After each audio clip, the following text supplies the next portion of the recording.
Recuperar as técnicas de elaboración do viño no Alto do Salnés e mesturalas coas modernas tecnoloxías e coa formación en enoloxía.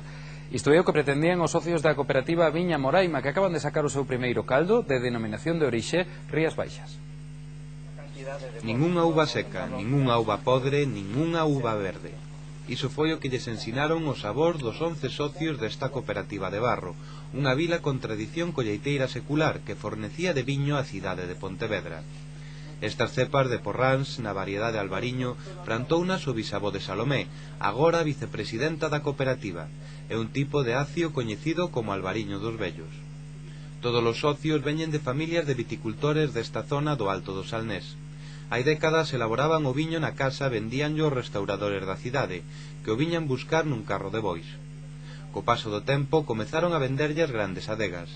Hai pouco máis dun ano nacía a idea para fundar Viña Moraima. Nos fomos xuntando os veciños da zona, todos con viña, todos con tradición viticultura desde sempre, acostumados desde fai uns anos a vender a nosa uva, a grandes adegas de outra zona, e un pouco a perder o norte do que pasaba con o noso viño, non saber o que pasaba con el. Pensábamos que tiñamos unha boa uva, pero ao vendela a outras bodegas, pois nunca sabíamos que era o que podía dar. Entón, un pouco así por curiosidade e por ganas de conservar a nosa propia tradición aquí, pois foi como xurdiu esta idea.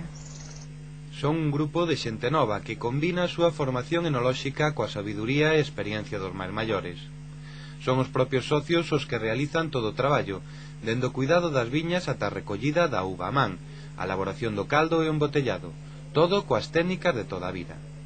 O que o distingue fundamentalmente é o que temos fora, é a nosa propia uva, as nosas propias viñas, os coidados que nos facemos. Barro é unha zona de moita tradición vitícola, na que os viticultores antes tamén eran colleiteiros, por tanto eles coidan a uva para facer eles o viño. Entonces, pois as técnicas culturais propias da zona, como poden ser as podas tardías, a non utilización de antibotríticos, nin a utilización de herbicidas, os aclareos, os despuntes, técnicas que en grandes extensións de superficie non se poderían ter levado a cabo.